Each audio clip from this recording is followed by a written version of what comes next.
औज़ुबिल्लाहिमिनश्शैतानिर्रजीम बिस्मिल्लाहिर्रहमानिर्रहीम अस्सलामु अलैकुम वरहमतुल्लाहि वबरकातुहू। व्यूअर्स, मैं हूं मोहम्मद नदीम और आप देख रहे हैं H Tech IT education. Viewers, C++ programming के अंदर एडवांस लेवल पे हम पहुंच चुके हैं और आज हम जिस टॉपिक पे इंशाअल्लाह ये ट्यूटोरियल देखेंगे वो है pointers in C++ program. Pointers C++ program के अंदर यूं कह लें कि एक ख़ास अहमियत के हामिल हैं और C++ प्रोग्रामिंग जो लैंग्वेज है उसके अंदर जो पॉइंटर्स हैं इनको एक ख़ास अहमियत हासिल है, क्योंकि काफ़ी सारे ऐसे काम हैं जो पॉइंटर्स के बगैर नहीं हो सकते और दूसरी जो लैंग्वेजेस हैं उसके अंदर इस तरह की जो आपको फैसिलिटी मिल रही है, फंक्शनैलिटी मिल रही है with respect to pointers and references, पीछे हमने देखा था। तो ये वो वाले फीचर्स हैं जो C++ प्रोग्रामिंग के अंदर हैं जो इसको बहुत ज़्यादा अहम बनाते हैं। तो आज हम इंशाल्लाह पॉइंटर्स के ऊपर देखेंगे। इसमें हमने आज के जो वीडियो इसके अंदर हम जो सीखने जा रहे हैं वो ये, एक तो हम ये देखेंगे कि what are pointers in C++। दूसरे नंबर पे हम ये देखेंगे कि using pointers in C++ program, मतलब मैं आपको प्रैक्टिकली यूज़ करके दिखाऊंगा कि पॉइंटर्स कुछ एग्जांपल्स के साथ मैं बताऊंगा कि पॉइंटर्स कैसे डिक्लेयर होते हैं, कैसे यूज़ होते हैं। और इसी तरह फिर पॉइंटर्स के अंदर एक और टर्म यूज़ होती है जिसको डीरेफरेंसिंग कहते हैं, यानी कि डीरेफरेंस ऑपरेटर कैसे यूज़ करते हैं और इससे क्या मुराद है। फिर एंड पे एक और कंफ्यूजिंग चीज़ जो आमतौर पे स्टूडेंट्स को कंफ्यूज करती है या प्रोफेशनल्स को कंफ्यूज करती है कि रेफरेंस वेरिएबल और पॉइंटर वेरिएबल में क्या फ़र्क है। ये बहुत बड़े मतलब एक टॉपिक है और अगर आप स्टूडेंट हैं या आप प्रोग्रामिंग सीख रहे हैं या आप प्रोग्रामिंग अभी स्टार्ट कर चुके हैं तो उन तमाम भाइयों के लिए ये बहुत ही ज़्यादा इम्पॉर्टेंट टॉपिक है और जो कि आज की वीडियो में हम सीखने जा रहे हैं। अच्छा, इससे पहले कि मैं आगे बढ़ूं, जो नए आने वाले भाई हैं अगर वो पहली दफ़ा ये वीडियो देख रहे हैं तो उनके लिए ये है कि इससे पहले काफ़ी सारी वीडियोस मेरी आ चुकी हैं C++ प्रोग्रामिंग के अंदर और इसके तकरीबन 20 पार्ट्स ऑलरेडी अपलोड हो चुके हैं जो कि सामने आपको ये नज़र भी आ रहे हैं। इसके अंदर कुछ बड़े इंपॉर्टेंट टॉपिक भी हैं, जिस तरह अगर आपने अपनी लॉजिक के बारे में कंफ्यूज हैं तो मैंने बड़े ही आसान अंदाज में लॉजिक के बारे में बताया है और ये सारे ट्यूटोरियल पढ़े हैं। अगर आपने सेटअप करना है, मतलब विजुअल स्टूडियो कोड पहला प्रोग्राम कैसे लिखना है, वो सारी वीडियोस उसमें पड़ी हैं, कंप्यूटर साइंस के ऊपर पड़ी हैं। और अगर बिल्कुल न्यू कैरियर स्टार्ट करने जा रहे हैं तो उसके लिए भी आपको ये काफ़ी सारी वीडियोस मिलेंगी। आप सिंपली प्लेलिस्ट में जाएं, प्रोग्रामिंग की एक प्लेलिस्ट अलहदा है, इन्वायरमेंट सेटअप करने के लिए अलहदा एक प्लेलिस्ट पड़ी है। तो ये वो चीज़ें हैं जो मेरे चैनल पे मौजूद हैं, तो आप इनको यूज़ करते हुए आगे बढ़ सकते हैं। अच्छा जी, आगे बढ़ने से पहले रिक्वेस्ट है कि अभी तक अगर आपने चैनल को सब्सक्राइब नहीं किया तो भाई ये चैनल आपका ही है, आप सब्सक्राइब करें इसे ताकि हमारी हौसला अफजाई हो और हम इससे अच्छी वीडियो आपके लिए बना सकें। अच्छा जी, हम शुरू करते हैं सबसे पहले नंबर पे पॉइंटर्स के ऊपर। देखें, अभी तक आपने देखा है कि C++ प्रोग्रामिंग के अंदर आप कोई भी वेरिएबल डिक्लेयर करते हैं तो उसके अंदर कोई वैल्यू स्टोर करते हैं। वैल्यू कौन सी हो सकती है, जब भी आप जिस तरह फ़र्ज़ किया ये मैं नीचे ये आपको प्रोग्राम के अंदर एक वेरिएबल डिक्लेयर की नज़र आ रही है, ये प्राइस यानी कि एक इंटीजर वेरिएबल है। इसके अंदर हमने वैल्यू जो स्टोर कराई है वो एक इंटीजर है, यानी कि कुछ यूँ कह लें कि आपके पास ये कोई न्यूमेरिक फिगर हमने इसको असाइन कर दिया या इसके अंदर स्टोर कर दिए। और जो ये वेरिएबल है इसका मतलब ये है कि कंप्यूटर की मेमोरी के अंदर ना एक स्पेस क्रिएट हो गई है और उस स्पेस के अंदर हम क्या करते हैं कि उसके अंदर वैल्यू स्टोर कर सकते हैं, उसको रिट्रीव कर सकते हैं, उसे मॉडिफाई करते हैं, यानी कि उसके ऊपर ऑपरेशन कर सकते हैं। ये तो आम जो हमारे पास C++ वेरिएबल्स हैं उनकी बात कर रहा हूँ। अच्छा, अब ये देखें कि जो पॉइंटर वेरिएबल है वो मेमोरी का जो एड्रेस है वो स्टोर करेगी, यानी कि करती वो भी कुछ वैल्यू स्टोर है, लेकिन इस आम वेरिएबल में और पॉइंटर वेरिएबल में फ़र्क ये है कि उसके अंदर हम एड्रेस स्टोर कर सकते हैं। ठीक है, किसी और वेरिएबल का। जिस तरह मैंने एक वेरिएबल प्राइस डिक्लेयर की है, इसका अगर मैं एड्रेस स्टोर करना चाहूँ तो एड्रेस, अब एक चीज़ आपने गौर से नोट कर लेनी है कि एक है इस वेरिएबल का एड्रेस और एक है इस वेरिएबल की वैल्यू। वैल्यू से मुराद ये है कि ये 90 जो मैंने इसको असाइन किया है ये इसकी वैल्यू है, और इसका एड्रेस जो है वो कंप्यूटर की जो मेमोरी है या रैम के अंदर जिस लोकेशन के ऊपर जाके ये स्टोर हुई है, जिस एड्रेस के ऊपर जाके स्टोर हुई है, उस एड्रेस की बात कर रहा हूँ। तो ये दो चीज़ें हैं। तो इस वेरिएबल का अगर मैंने एड्रेस स्टोर करना हो तो उसके लिए एक और वेरिएबल मुझे चाहिए होगी जिसको बोलते हैं पॉइंटर वेरिएबल। पॉइंटर वेरिएबल के अंदर जाके मैं एड्रेस स्टोर कर सकता हूँ। अच्छा, दूसरी बात यह है कि जो पॉइंटर वेरिएबल होगी ना वो किसी डाटा टाइप को पॉइंट करेगी। अभी मैं आगे आपको एग्जांपल में दिखाता हूँ। इससे पहले एक और चीज़ बता दूँ आपको कि पॉइंटर वेरिएबल की ज़रूरत क्यों पड़ती है। देखें, जब भी आपका कंप्यूटर प्रोग्राम स्टार्ट होता है तो क्या होता है, कंप्यूटर की मेमोरी जो है ना वो उसमें से हर एक बाइट, यानी कि ज़ाहिर है जो कंप्यूटर की मेमोरी होती है बाइट्स होते हैं, फिर उसके बाद किलो बाइट्स होते हैं, फिर उसके बाद एमबी होते हैं, यानी कि केबी, एमबी, फिर जीबी एंड सो ऑन। तो उनमें से हर एक बाइट, मिनिमम वैसे बिट्स होते हैं लेकिन 8 बिट्स के ऊपर एक बाइट बन जाता है। तो मिनिमम, चलिए हम अगर बाइट से ले लें तो यूँ कह लें कि कंप्यूटर की मेमोरी के अंदर हर जो बाइट है भाई, उस हर बाइट का एक एड्रेस होता है। और जब आपका प्रोग्राम कंप्यूटर मेमोरी के अंदर लोड होता है तो वो आपके पास इन एड्रेसेस को ऑक्यूपाई करता है, यानी कि इन एड्रेसेस को यूज़ करते हुए इन एड्रेसेस के ऊपर जाके वो स्टोर होता है। जैसे आपके पास ये मैंने आपको एग्जांपल दी वेरिएबल की, इसी तरह जो आपके फंक्शंस हैं, इवन कि ये जो मेन फंक्शन है जब कंप्यूटर के अंदर ये लोड होगा तो ये भी एक ख़ास एड्रेस के ऊपर जाके स्टोर होगा। अच्छा, तो यही वजह है कि जो मतलब जो पॉइंटर्स हैं, पॉइंटर्स के थ्रू हम, अब दूसरे कहने का मतलब ये हुआ कि वेरिएबल्स के अंदर हमने एड्रेस देखने हो तो अभी तक हमने पीछे एक रेफरेंस वेरिएबल क्रिएट की थी, एंड ऑपरेटर यूज़ करते थे और उसके थ्रू हम कंप्यूटर की जो मेमोरी रीड कर लेते थे। लेकिन मज़ीद आगे अगर हमने कहीं मेमोरी स्टोर करानी है, कहीं मेमोरी को आगे यूज़ करना है, तो फिर उसके लिए हम यूज़ करते हैं पॉइंटर्स। अच्छा जी, जल्दी से चलते हैं जी हम अपने प्रोग्राम की तरफ। एक सैम्पल कुछ स्टेटमेंट्स मैंने लिखी हुई हैं आपको समझाने के लिए। लेकिन सबसे पहले मैंने आपको एक वेरिएबल डिक्लेयर की है आपके लिए, इंटीजर टाइप की वेरिएबल है, और इंटीजर टाइप की वेरिएबल के अंदर मैंने ना 90 स्टोर कराया है। ठीक है जी, इसके अंदर 90 स्टोर हो गया, और उसके बाद मैंने क्या किया है कि इसको सी आउट करा दिया ताकि आपको थोड़ा आइडिया हो जाए कि इसके अंदर क्या वैल्यू स्टोर है। फिर उसके बाद मैंने एंड ऑपरेटर यूज़ किया है, ठीक है, और उसके बाद इस वैल्यू को मैंने फिर सी आउट कराया है। तो अभी तक यहाँ पे चलते हैं और जाके देखते हैं कि इन दो स्टेटमेंट से क्या होता है। प्रोग्राम को रन करते हैं और चेक करते हैं कि इन दो स्टेटमेंट्स को रन करने से क्या होता है, ताकि ये थोड़ा सा जो बेसिक लेवल का कंसेप्ट आपका क्लियर हो जाए, और फिर इंशाल्लाह हम आगे मज़ीद बढ़ते हैं।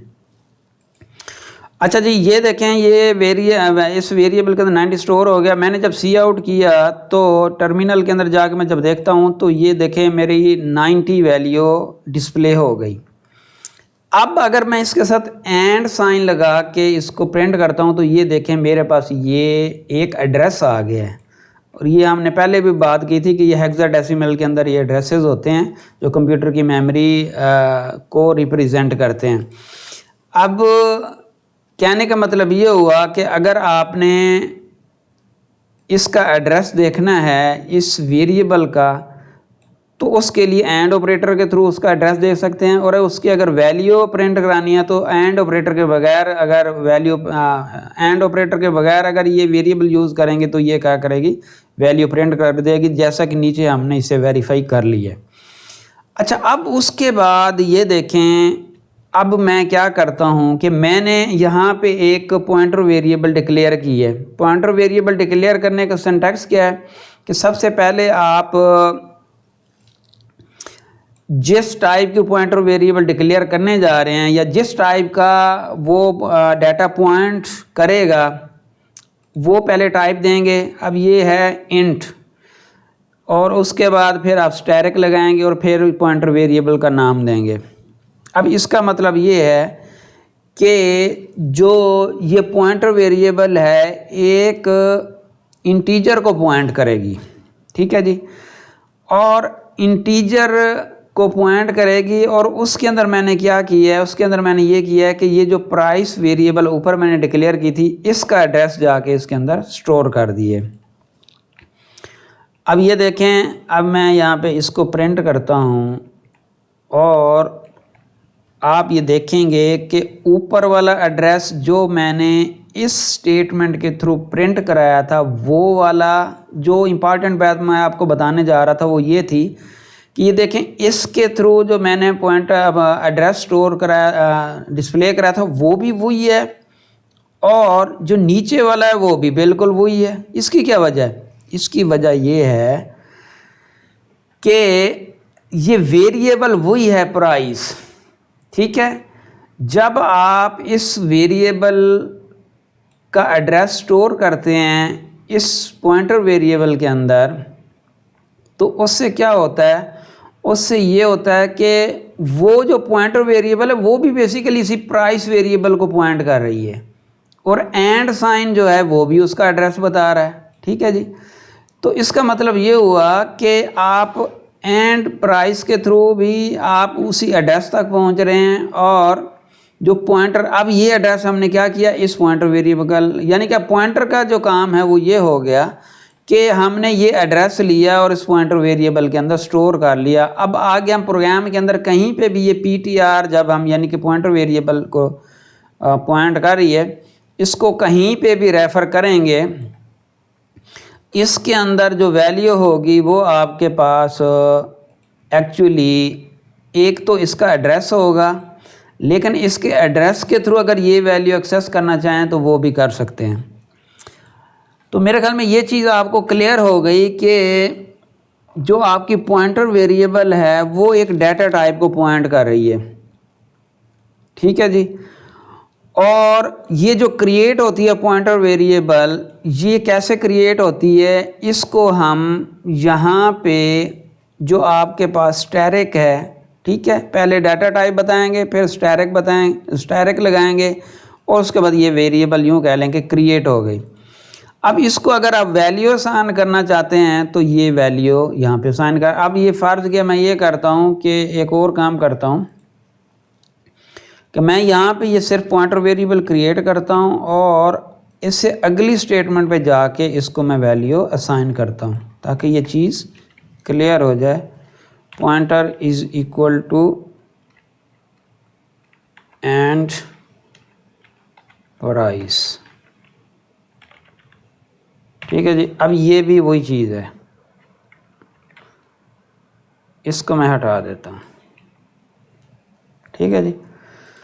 अच्छा, अब यानी कि इसका मतलब ये है कि इस केस में ऊपर मैंने ये डिफ़ाइन कर दी और यहाँ पे जाके इसको वैल्यू असाइन कर दी। अगर अब इसको मैं एग्जीक्यूट करूँ, जल्दी से एग्जीक्यूट कर लेते हैं और इसको चेक करते हैं क्या हमारी अंडरस्टैंडिंग ओके है या इसमें कोई प्रॉब्लम है।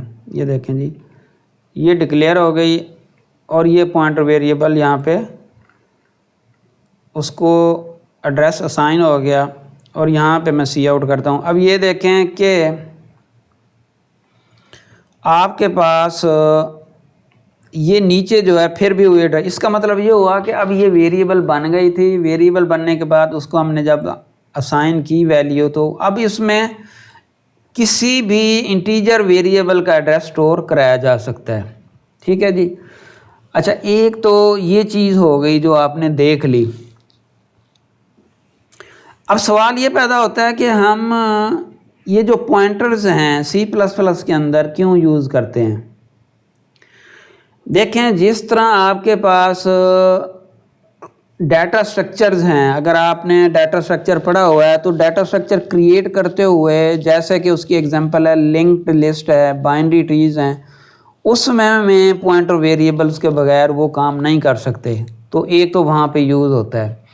इसी तरह इसके और C++ के अंदर काफ़ी की फ़ीचर हैं, की लेवल के फ़ीचर हैं, जैसे वर्चुअल फंक्शंस हैं। इसी तरह आपके पास एक न्यू ऑपरेटर है, ये आगे आप देखेंगे। ये सारी की सारी जो चीज़ें हैं ये आपकी पॉइंटर के बगैर नहीं हो सकती। ठीक है जी। अच्छा, अब उससे आगे बढ़ते हैं जी। अब हम देखते हैं कि डी रेफरेंस से क्या मुराद है। मैं इसको अनकमिट कर लेता हूँ ये स्टेटमेंट को, और हम चेक करते हैं कि डी रेफरेंस से क्या मुराद है। अच्छा, अब ये तो एक तो ये देखें कि यहाँ पे एक्चुअल अब ये वेरिएबल हमने स्टार्ट की थी, ठीक है जी, प्राइस वाली, और उसका हमने एड्रेस देख लिया। उसका फिर हमने क्या किया, उसकी वैल्यू हमने देख ली, उसका एड्रेस हमने स्टोर कर दिया। अब मेरे पास अगर ये पॉइंटर वेरिएबल है और इसके थ्रू मैं ये वाली जो वैल्यू है ये एक्सेस करना चाहूँ तो बिल्कुल कर सकता हूँ जी, क्योंकि मेरे पास एड्रेस स्टोर हो चुका है। और उस एड्रेस को मैं रेफ़र करूँ तो सिंपली मैं ये PTR लिखूँगा, और अगर मैं उस एड्रेस के ऊपर जो वैल्यू स्टोर है उसको एक्सेस करना चाहूँ तो स्टैटिक PTR लिखूँगा। ठीक है, अब ये पहले मैं आपको चेक करा देता हूँ। चेक कराने के बाद फिर मैं आपको एक्सप्लेन करता हूँ कि इसका क्या मतलब है। और ये थोड़ा सा स्टैटिक देखें, यहाँ पे भी हमने लगा दिए, यहाँ पे भी लगा दिए, इसकी क्या वजह है और ये आपको कहीं कंफ्यूज ना करे, इसकी एक्सप्लेनेशन भी आपको मैं अभी दे देता हूँ। इंशाल्लाह इस वीडियो ट्यूटोरियल में पॉइंटर्स के ऊपर आपका कंसेप्ट बहुत अच्छा क्लियर होगा, और अगर आप मेरे साथ रहेंगे तो इंशाल्लाह याद करेंगे कि मैंने ये पॉइंटर HTech IT एजुकेशन के ऊपर जाके सीखे थे। अच्छा जी, अच्छा जी, अब एक तो ये एड्रेस, यानी कि वही बात जो ऑलरेडी डिस्कस कर चुके हैं। ठीक है, आगे बढ़ते हैं। अब ये देखें इसके ऊपर ये क्या होने जा रहा है। ये देखें, ये जो आपके पास स्टैटिक PTR है इसने भी वही 90 प्रिंट कर दिया है जो सबसे ऊपर मैंने प्रिंट कराया था। सी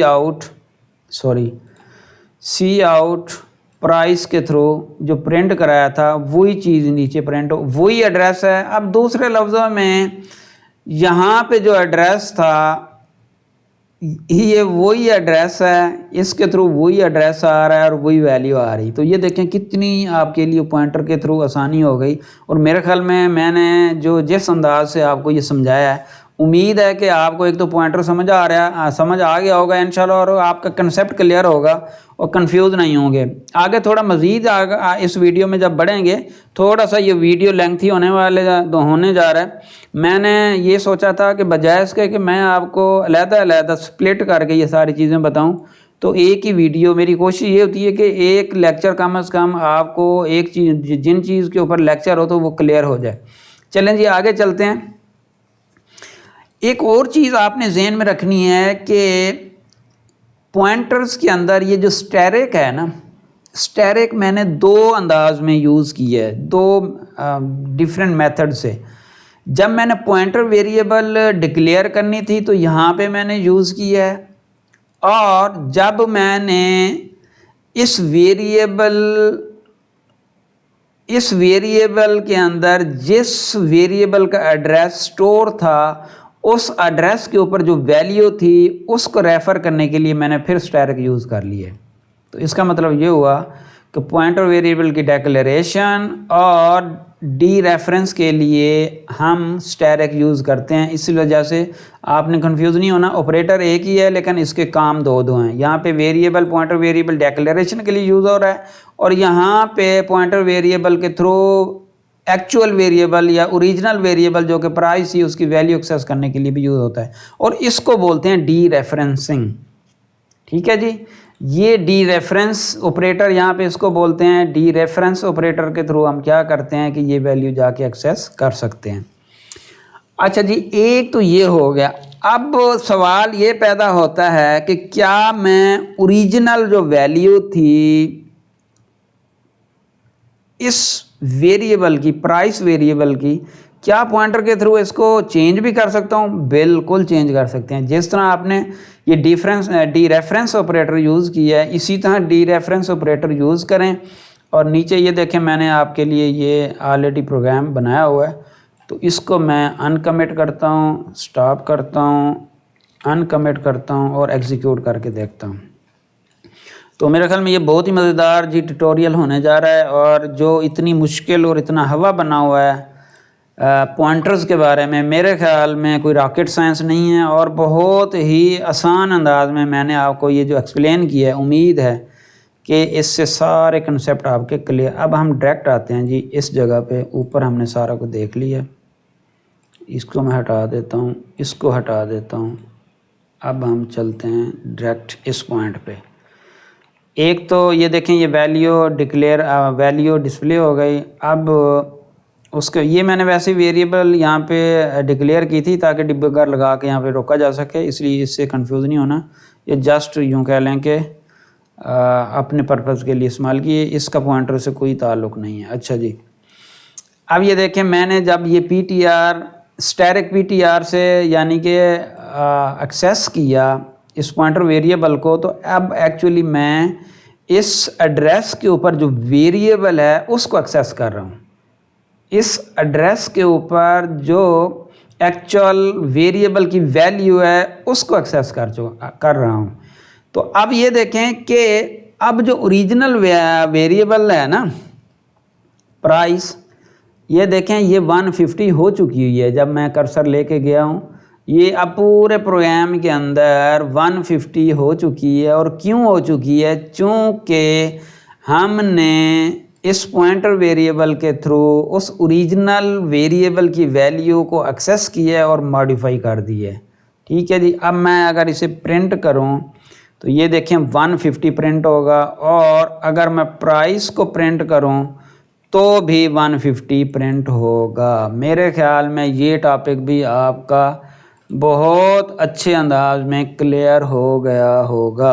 अच्छा जी, अब इसके एंड पे एक और बहुत ही ज़्यादा इम्पॉर्टेंट टॉपिक, और वो ये है कि आपको शायद कंफ्यूज कर रहा होगा, जो कि अक्सर स्टूडेंट्स को करता है, वो ये है कि पॉइंटर वेरिएबल और रेफरेंस वेरिएबल में क्या फ़र्क है C++ के अंदर। चलें जी इस टॉपिक को देखते हैं। देखें, आपने पीछे फंक्शंस पढ़े थे। फंक्शंस के अंदर ना हमने बाई रेफरेंस पैरामीटर पास किए थे, आर्गुमेंट पास किए थे, और फंक्शन के अंदर हमने जाके, अगर आपने ये वीडियो नहीं देखी तो ये पासिंग बाई रेफरेंस और पासिंग बाई वैल्यू वाली जाके लाजमी देख लें, और उसको जब देखेंगे तो फिर जो मैं अभी समझाने जा रहा हूँ आपको अच्छे से ये समझ आ जाएगा। अच्छा जी, उसके अंदर हम क्या करते थे? रेफरेंस वेरिएबल क्रिएट करते थे। रेफरेंस वेरिएबल क्या करती थी? वो इट सेल्फ कोई वेरिएबल नहीं होती थी, बल्कि हमने कहा था कि ये एलियस है। ओरिजिनल जो वेरिएबल है उसका एलियस है, यानी कि उसका रेफरेंस स्टोर कर रहा है। अब कैसे? अभी मैं आपको ये एग्जांपल के थ्रू अभी बताता हूँ जी आपको। अभी ये भी कंसेप्ट आपका क्लियर होता है। पॉइंटर वेरिएबल और रेफरेंस वेरिएबल में क्या फ़र्क है, अभी हम इसके ऊपर ये जी सारी क्लैरिटी करने जा रहे हैं। देखें जी, मैंने एक वेरिएबल डिक्लेयर कर ली है फ्रूट के नाम से, और स्ट्रिंग टाइप की है। उसके अंदर मैंने एप्पल स्टोर करा दी है, यानी कि एक स्ट्रिंग स्टोर कर दी है एप्पल। उसके बाद मैंने क्या किया कि उसके बाद मैंने उस फ्रूट वेरिएबल जो है उसको मैंने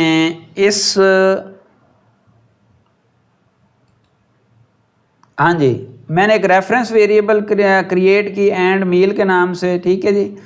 उस रेफरेंस वेरिएबल में मैंने ये वेरिएबल रखा दी। अब मैं चेक करता हूँ कि इससे क्या होता है, और फिर मैं आपको एक्सप्लेन करता हूँ कि एक्चुअली है क्या। ये थोड़ा सा आप ये समझेंगे ना, तो आपको जो चीज़ मैं समझाने जा रहा हूँ रेफरेंस वेरिएबल और पॉइंटर वेरिएबल, वो समझने में बहुत आसानी होगी और डिफरेंस सारे का सारा आपको समझ आ जाएगा। तो ये बिल्कुल आखिरी पॉइंट है आज की हमारी वीडियो का, तो इसको आप अगर समझना चाहते हैं तो बड़े ध्यान से आपने समझना है। अच्छा जी, अब ये देखें कि मैं सबसे पहले तो फ्रूट जो वैल्यू है उसको डिस्प्ले करता हूँ। नीचे देखते हैं कि क्या टर्मिनल में ये एप्पल आ गया जी, बिल्कुल ठीक है जी। अब उसके बाद फिर मैंने ये वाला प्रिंट किया, तो ये क्या, ये फिर एप्पल आ गया। इसकी क्या वजह है? इसकी वजह ये है कि जिस तरह फंक्शंस के अंदर हमने रेफरेंस वेरिएबल क्रिएट की थी फंक्शन डिक्लेरेशन के अंदर, वो भी हम ऐसे डिक्लेयर करते थे कि एंड साइन के थ्रू जाके डिक्लेयर। अब यहाँ पे भी ऐसे हुआ है कि हमने एक रेफरेंस, इसको बोलते हैं रेफरेंस वेरिएबल। ऊपर जो हम क्रिएट कर रहे थे ये है पॉइंटर वेरिएबल, ठीक है जी। अच्छा, और ये है, एक तो फ़र्क ये है कि ये देखें इसका सिंटैक्स ये है, ये स्टैटिक के थ्रू सारा इसका प्रोसेस हो रहा है और इसका एंड के थ्रू प्रोसेस हो रहा है इस सेंस में। अच्छा, अब जब मैंने क्या किया है कि ये फ्रूट वेरिएबल जो स्ट्रिंग वेरिएबल है प्रिंट कराया तो एप्पल प्रिंट हुआ है, और जब मैंने इस मील वेरिएबल को प्रिंट कराया तो भी वही। उसकी रीज़न क्या है? उसके रीज़न ये है कि ये बेसिकली आपके पास रेफरेंस है, और रेफरेंस किसका है? इसका है। अच्छा, अब आप कहेंगे कि रेफरेंस भी वही एड्रेस होता है, बिल्कुल होता है, लेकिन फ़र्क क्या जी? ये सॉरी, रेफरेंस वेरिएबल और पॉइंटर वेरिएबल में फिर भी फ़र्क है, हालांकि ये बहुत क्लोज मिलती जुलती चीज़ें हैं, लेकिन फ़र्क है, वो फ़र्क क्या है अभी बताता हूँ आपको। अच्छा, ये देखें, ये अगर मैं एंड यानी कि मील का जो मील वेरिएबल है उसका एड्रेस देखूं तो वो ये आया है, और जी उससे आगे वाला ये बिल्कुल वो ये सेम एड्रेस है, ठीक है जी। तो इसका मतलब ये हुआ कि इसके अंदर जो एड्रेस है वो इसी का था और इसके अंदर भी इसी का था। अच्छा, अब उसके बाद आप ये देखें कि इसमें एक तो आपके पास फ़र्क ये है कि जो पॉइंटर वेरिएबल होती है वो अपना एक एड्रेस रखती है। जिस तरह ये हमने पॉइंटर वेरिएबल डिक्लेयर की थी, ये पॉइंटर वेरिएबल, इसका अपना एक एड्रेस क्रिएट होता है हर एक वेरिएबल। अगर ptr1 ले लूँ, 2 लूँ, तो हर एक का अपना एक एड्रेस क्रिएट होगा। ये प्राइस का अपना एक एड्रेस था, ठीक है जी, और ये ptr वेरिएबल का अपना एक एड्रेस था, और अलहदा ये अपने एक एड्रेस के ऊपर जाके क्रिएट हुई। लेकिन ये जो रेफरेंस वेरिएबल है ये इसका अपना कोई एड्रेस नहीं होता, बल्कि ये इस वेरिएबल का इसके अंदर रेफरेंस पड़ा होता है, एलियस। इस वजह से इसको कहते हैं ये एक एलियस है इस वेरिएबल का। अच्छा, एक तो फ़र्क ये हो गया। दूसरा फ़र्क ये है कि आपके पास अच्छा, एक तो आप ये देख लिया कि जो रेफरेंस वेरिएबल है उसके अंदर ओरिजिनल वेरिएबल है उसका जो एड्रेस होता है ये उसी एड्रेस को शेयर करती है, और मतलब उस तरीके से ये मैनेज होती है। अच्छा, दूसरे नंबर पे ये देखें कि अगर मैं आपको एक और एग्जांपल देता हूँ, और वो ये एग्जांपल ये है कि अगर मैं कोई वैल्यू रीअसाइन कराता हूँ,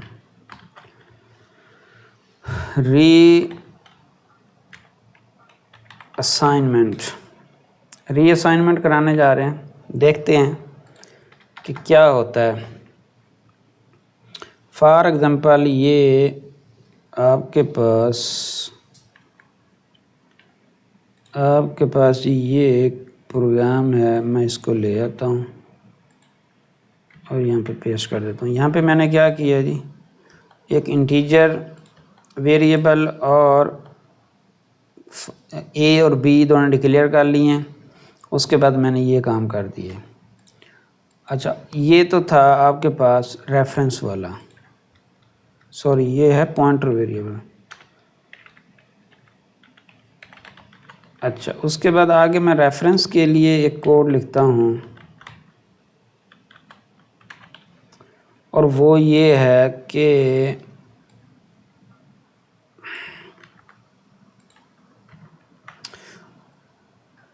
उसी तरह एक वेरिएबल डिक्लेयर की ए, इसको मैं नाम दे देता हूँ एक्स का, और इसको नाम दे देता हूँ वाई का। ऊपर जो हमने एक एक्स डिक्लेयर की थी उसको कमिट कर देते हैं ताकि एरर ना आए। अच्छा जी, और उसके बाद मैं क्या करता हूँ कि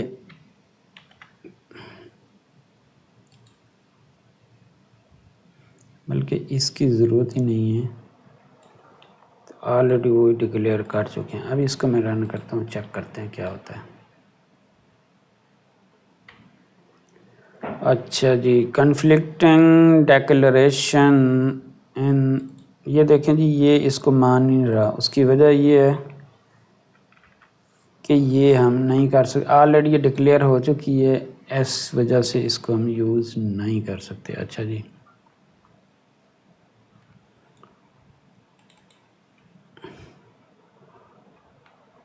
अच्छा ऊपर ये पी भी यूज़ हो चुके हैं, मैं यहाँ पे एक्स कर देता हूँ। अच्छा जी, अब चलाते हैं।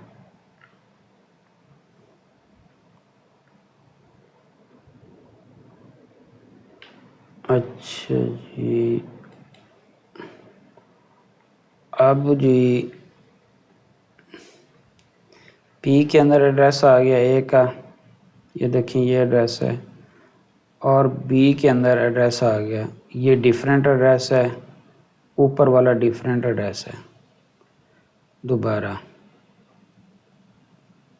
यानी कि ये वेरिएबल पॉइंटर वेरिएबल एक ही थी, इसके अंदर मैं पहले एड्रेस ए का साइन किया तो भी ओके था, और इसका किया तो वो भी ओके था। लेकिन इसके अंदर जो है ये मैं क्या कर सकता हूँ कि एक का दे सकता हूँ, दूसरा दोबारा वो नहीं दे सकता। मतलब ये एक फ़र्क है इसमें रीअसाइनमेंट के केस में, कि पॉइंटर वेरिएबल जो होती है उसमें फिर जितनी वेरिएबल का मर्ज़ी आप एड्रेस दें, लेकिन उससे रिलेटेड जो टाइप हैं, यानी कि जिसको पॉइंट कर रहा है, तो वो एक्सेप्ट कर लेगी, और इस केस में एक्सेप्ट नहीं करती। अच्छा, ये जो था आपको, अब जो पॉइंटर वेरिएबल और रेफरेंस वेरिएबल में जो फ़र्क है, दो चीज़ें हैं कि एक तो ये जो पॉइंटर वेरिएबल है उसमें स्टैरिक के थ्रू उसकी वेरिएबल डिक्लेयर होती है, और स्टैरिक के थ्रू ही उसकी वैल्यू एक्सेस कर सकते हैं। और रेफरेंस वेरिएबल के अंदर हम क्या करते हैं, एंड के थ्रू उसको वेरिएबल को डिक्लेयर करते हैं, ठीक है जी। और उसका अगर एड्रेस हमने गेट करना हो तो एंड के थ्रू ही, एंड ऑपरेटर के थ्रू ही उसको गेट करते हैं। और दूसरे नंबर पे हमने ये देखा कि मेमोरी के अंदर जो है, मेमोरी के अंदर जो पॉइंटर वेरिएबल होती है वो इट सेल्फ खुद अपना एक एड्रेस उसका क्रिएट होता है, और उसके ऊपर जाके ये पॉइंटर वेरिएबल क्रिएट होती है। जबकि इसमें रेफरेंस वेरिएबल के अंदर वो एड्रेस क्रिएट नहीं होता, बल्कि वो सिर्फ़ और सिर्फ एलियस को ज़ाहिर करती है, और वो रेफ़र कर रही होती है उस वेरिएबल को, उसके एड्रेस को रेफ़र कर रही होती है, इट सेल्फ वो क्रिएट नहीं होती। तो ये तो था जी डिफरेंस। तो आज के एक टॉपिक में हमने ये सारी चीज़ें देखी कि पॉइंटर्स क्या हैं और पॉइंटर्स को कैसे यूज़ करते हैं, डी रेफरेंसिंग क्या होती है, पॉइंटर वेरिएबल और रेफरेंस वेरिएबल में क्या फ़र्क है।